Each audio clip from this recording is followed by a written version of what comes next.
नमस्कार, आप देख रहे हैं हॉर्नबिल टीवी। आपके साथ मैं हूं रोहित विक्रम सिंह। बुलेटिन की शुरुआत करेंगे बड़ी खबर के साथ। बड़ी खबर आ रही है चमोली से, जहां पर यातायात व्यवस्था जो है फिर से राष्ट्रीय राजमार्ग पर सुचारू हो चुकी है। कमेड़ा के पास जो है यातायात बाधित हुआ था। पागल नाला में यातायात मार्ग अब सुचारू हो गया है। भनेर पानी मार्ग से भी यात्रा शुरू हो चुकी है। बारिश के चलते तीनों स्थानों पर मार्ग बाधित हो गया था, लेकिन फिलहाल इन जगहों पर अब यातायात व्यवस्था सुचारू हो गई है। बद्रीनाथ धाम की यात्रा सुगमता के साथ अब शुरू हो गई है।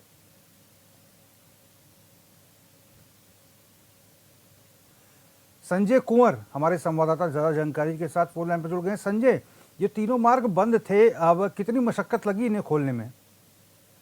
रोहित जी, देखिए, पहाड़ों में लगातार भूस्खलन और सड़क बंद का सिलसिला कई दिनों से जारी है। बात अगर बद्रीनाथ हाईवे की जाए तो यहाँ गौचर कमेड़ा के समीप जो है सुबह बारिश के बाद मार्ग बिल्कुल पूर्ण रूप से बाधित था, और साथ ही पागल नाला भनेर पानी में भी जो है सुबह से जो है आवाजाही बाधित थी। इसको लेकर के जो कार्यदायी संस्था है NSCL, तो उनकी मशीनें दोनों छोर से सबसे पहले जो है कमेड़ा का सड़क मार्ग जो है सुचारू किया गया। इसके बाद भनेर पानी और अभी कुछ देर पहले जो है पागल नाला में भी जो है बिल्कुल आवाजाही वाहनों की सुचारू हो चली है। जिसके बाद बद्रीनाथ धाम के तीर्थयात्री सहित फूलों की घाटी और हेमकुंड साहिब की ओर आने वाले तमाम तीर्थयात्री जो सुबह से जो है सड़क खुलने का इंतजार कर रहे थे, उन्होंने भी राहत की सांस ली है। दोनों छोर पे आवाजाही शुरू हो चुकी है, और आज जोशीमठ क्षेत्र में जो है लगभग 25.5 मिलीमीटर सुबह जो है बारिश दर्ज हुई थी। इसके बाद जो है अभी बारिश थमी है, और अभी चटक धूप के साथ जो है मौसम बिल्कुल खुशनुमा है। और इस बीच जो है लगातार बड़ी तादाद में श्रद्धालु जो है हेमकुंड साहिब और बद्रीनाथ धाम के लिए जो है बिल्कुल सुगमता के साथ अभी पहुंच रहे हैं। जी, कितनी मशक्कत करनी पड़ी संजय इनको तमाम चीज़ों को बहाल करने के लिए?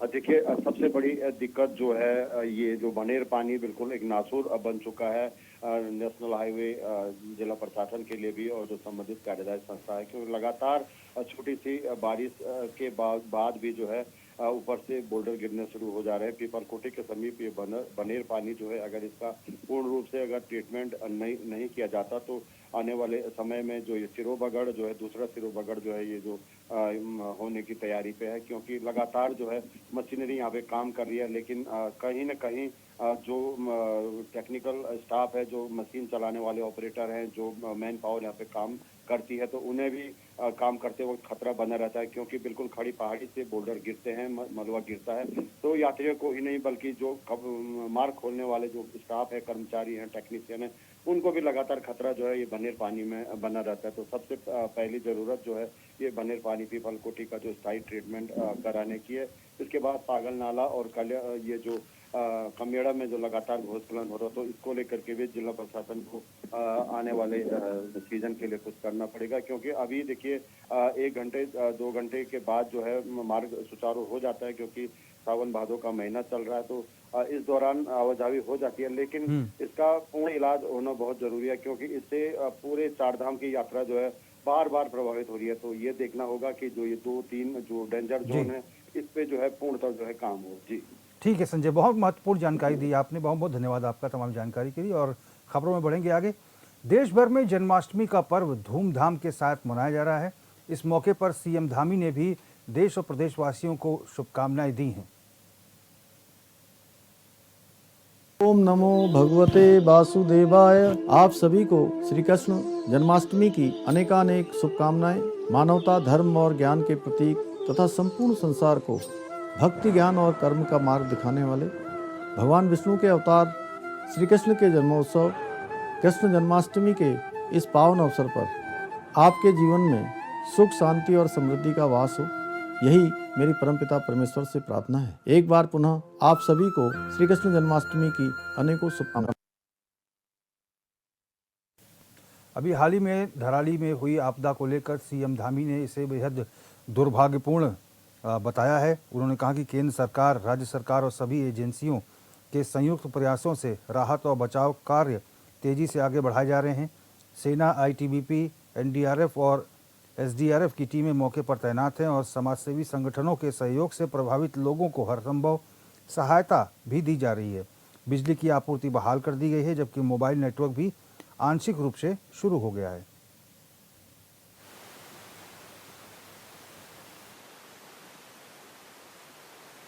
धराली की आपदा बहुत दुर्भाग्यपूर्ण है और सभी के प्रयासों से, भारत सरकार की एजेंसियों के प्रयासों से, राज्य सरकार की एजेंसियों के प्रयासों से, सेना, आईटीबीपी, बीआरओ, एसडीआरएफ, एनडीआरएफ, हमारे तमाम ऑर्गेनाइजेशन, समाज सेवी लोग, सबके प्रयासों से वहाँ पर बिजली की व्यवस्था बहाल हो गई है।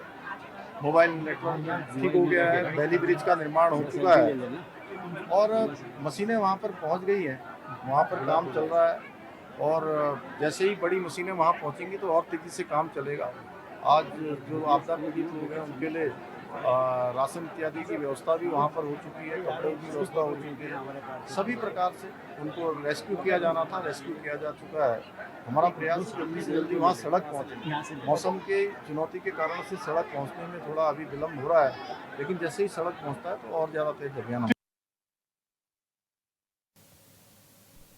देहरादून में मुख्यमंत्री कैंप कार्यालय में सीएम धामी ने पूर्व प्रधानमंत्री स्वर्गीय अटल बिहारी वाजपेयी के पुण्यतिथि के अवसर पर उनकी तस्वीर के सामने पुष्प अर्पित कर उन्हें श्रद्धांजलि दी। इस दौरान उन्होंने कहा कि अटल बिहारी वाजपेयी का जीवन देशभक्ति, समर्पण और सेवा का अनुपम उदाहरण है, जो हमेशा हमें राष्ट्र निर्माण के पथ पर आगे बढ़ाने की प्रेरणा देता रहेगा।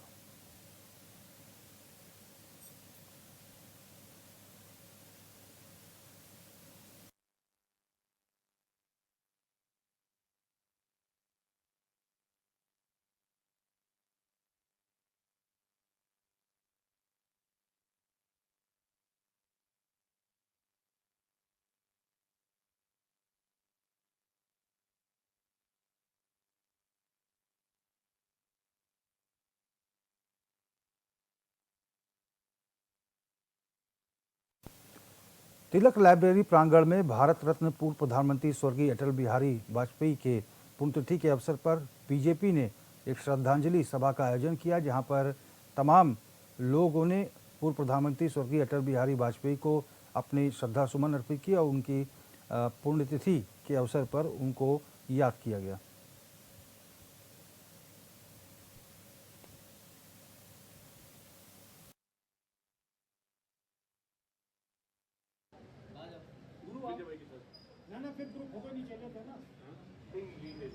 तो तिलक लाइब्रेरी प्रांगण में श्रद्धांजलि सभा कार्यक्रम का आयोजन किया गया, जहां पर लोगों ने पूर्व प्रधानमंत्री भारत रत्न स्वर्गीय अटल बिहारी वाजपेयी को श्रद्धा सुमन अर्पित किए। उनकी तस्वीर पर माला चढ़ाई गई और ये कार्यक्रम भारतीय जनता पार्टी के द्वारा आयोजित किया गया था, जिसमें सभी ने अपनी श्रद्धांजलि उनको अर्पित की और उनको याद किया।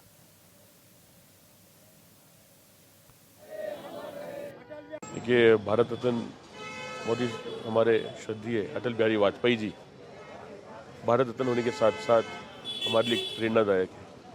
वो प्रेरणा जिससे न सिर्फ जनसंघ की स्थापना हुई, बल्कि वो प्रेरणा जिनके मूल्यों पर चलकर आज भारतीय जनता पार्टी पूरे विश्व पर एक अपना अद्भुत रंग दिखा रही है।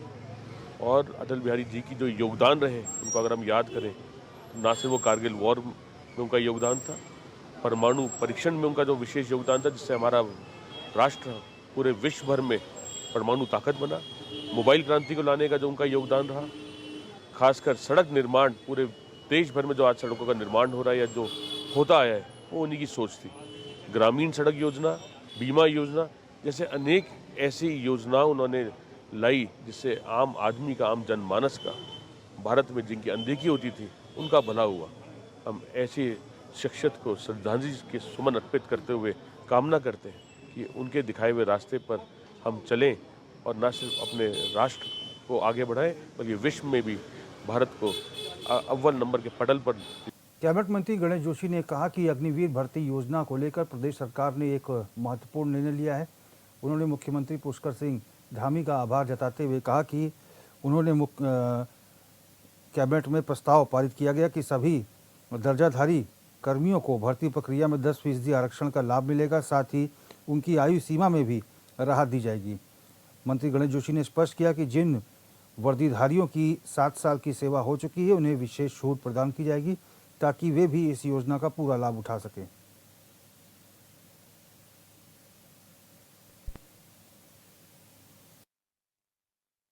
अग्निवीर के लिए आज मैं आभार रखना चाहता हूं।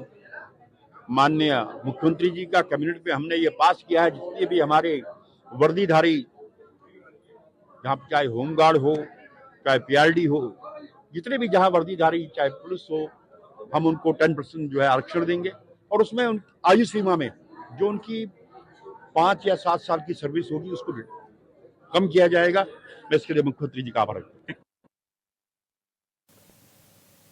उत्तराखंड में आई हाल ही में आपदाओं पर कांग्रेस ने प्रदेश सरकार से और संवेदनशीलता बरतने की अपील की है। पार्टी के वरिष्ठ प्रदेश उपाध्यक्ष सूर्यकांत धस्माना ने कहा कि आपदा प्रभावित इलाकों में लोगों की पीड़ा को कम करने के लिए प्रशासन और सरकार को ठोस कदम उठाने होंगे। उन्होंने जोशीमठ, धराली और हरसिल जैसे क्षेत्रों का जिक्र करते हुए कहा कि प्रभावित लोगों को सिर्फ औपचारिक मदद नहीं बल्कि दीर्घकालिक समाधान की जरूरत है।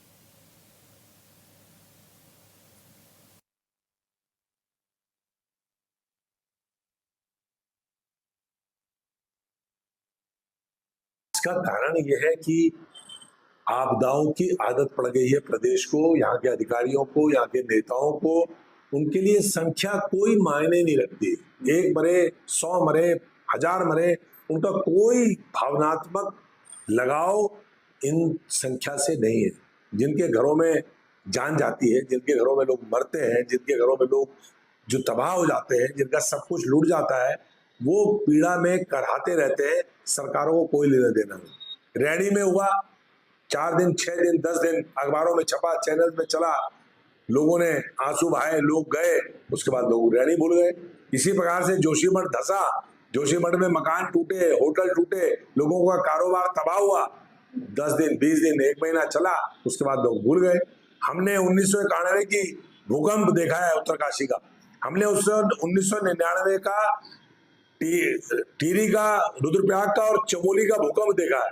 हमने तमाम आपदाएं देखी हैं, लेकिन आज की सरकार जिस प्रकार से संवेदनहीन है, मैं समझता हूं कि इतनी संवेदनहीन सरकार कभी नहीं रही।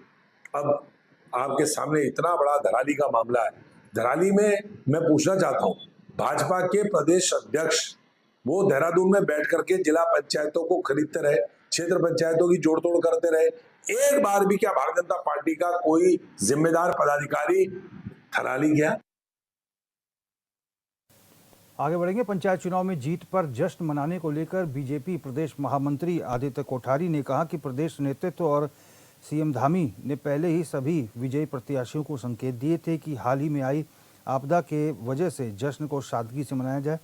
पौड़ी समेत कई इलाकों में भले ही जनहानि नहीं हुई, लेकिन व्यापक नुकसान हुआ है और इस समय पीड़ित परिवारों के साथ खड़े रहना सबसे बड़ी प्राथमिकता है।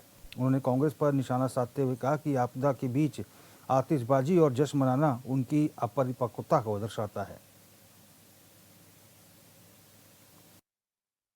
हमारे प्रदेश नेतृत्व के द्वारा, आदरणीय मुख्यमंत्री जी द्वारा सभी जीतने वाले प्रत्याशियों को ये पहले संकेत दे दिए थे।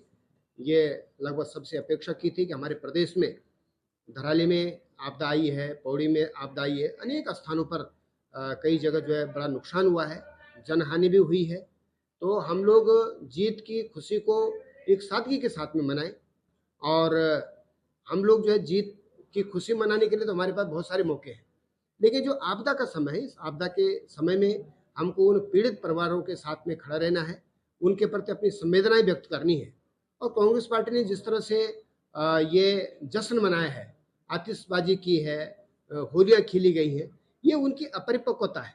मैं पहले भी कह चुका हूं कि जो आपदा का समय है, वर्षा ऋतु का समय, चौमास का जो समय है, इस आपदा के समय में हमको दलगत राजनीति से ऊपर उठ करके काम करना चाहिए।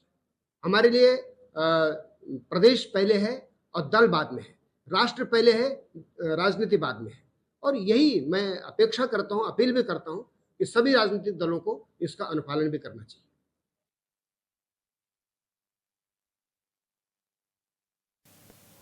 कालाढूंगी में कार्यकर्ताओं ने बीजेपी प्रदेश प्रवक्ता विकास भगत के नेतृत्व में कांग्रेस का पुतला फूंका। और उनको जिला पंचायत चुनाव में हो रही नौटंकी का सूत्रधार बताया। इस अवसर पर बीजेपी प्रदेश प्रवक्ता विकास भगत ने कहा कि यशपाल आर्य की स्थिति बिल्कुल उल्टा चोर कोतवाल को डांटे वाली है। उन्होंने बताया कि कांग्रेस ने जिस व्यक्ति को नैनीताल जिला पंचायत के अध्यक्ष का प्रत्याशी घोषित किया है, उनके पति पर दर्जनों संगीन धाराओं में मुकदमे दर्ज हैं। साथ ही उन्होंने पुलिस प्रशासन से तत्काल कार्रवाई करते हुए भाजपा प्रत्याशी ने यह भी कहा कि चुनाव में कांग्रेस पार्टी की ओर से की गई मारपीट अभद्रता की नामजद तहरीर दी है हमने, लेकिन पुलिस की ओर से अभी तक उनके खिलाफ कोई मुकदमा पंजीकृत नहीं किया गया है।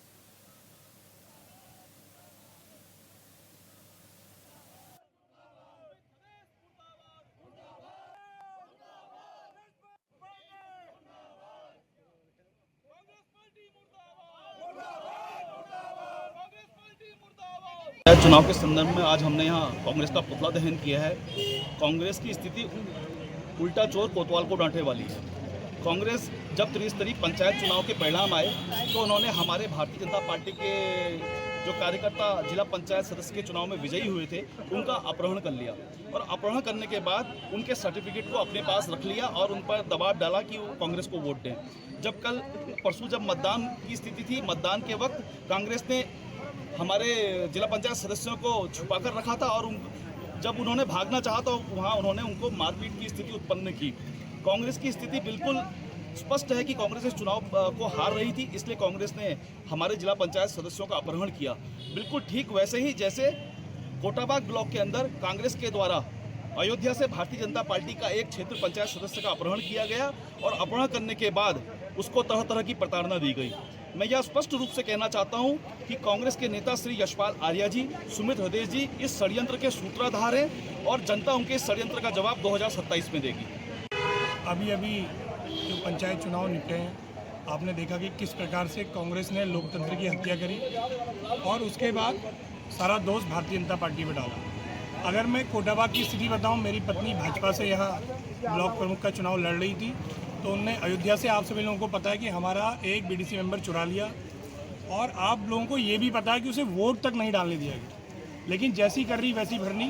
उन्होंने अयोध्या से उस मेंबर को चोरा था। प्रभु श्री राम ने उन्हें उनकी करनी का फल दिया और अंततः भाजपा की प्रत्याशी जीती।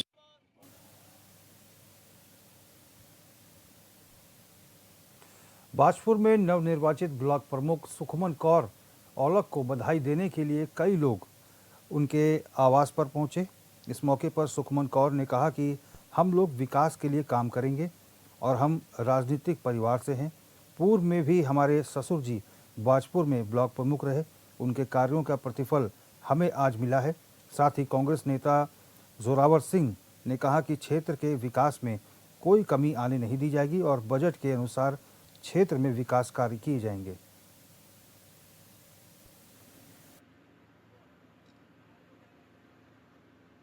सबसे पहले आपका बहुत बहुत धन्यवाद। ये जीत भाई साहब मेरे अकेले की या सुखमन की अकेले की जीत नहीं, ये बाजपुर की जीत है। सबसे पहले बाजपुर के आवाम की जीत है। तो बाजपुर जो परिवार है हमारा, सबसे पहले तो समस्त बाजपुर परिवार को, हर एक वर्ग को, हर एक धर्म को बहुत बहुत उनका शुक्रिया अदा, बहुत बहुत उनको बधाई, बहुत बहुत उनका दिल की गहराइयों से आभार व्यक्त हम करते हैं कि जितना स्नेह और जितना आशीर्वाद उन्होंने हमें कल दिया, उसका देना भाई साहब हम जीवन में नहीं दे सकते। बुलेटिन में फिलहाल मेरे साथ बस इतना ही। देश और प्रदेश की तमाम बड़ी खबरों के लिए आप देखते रहिए हॉर्नबिल टीवी। नमस्कार।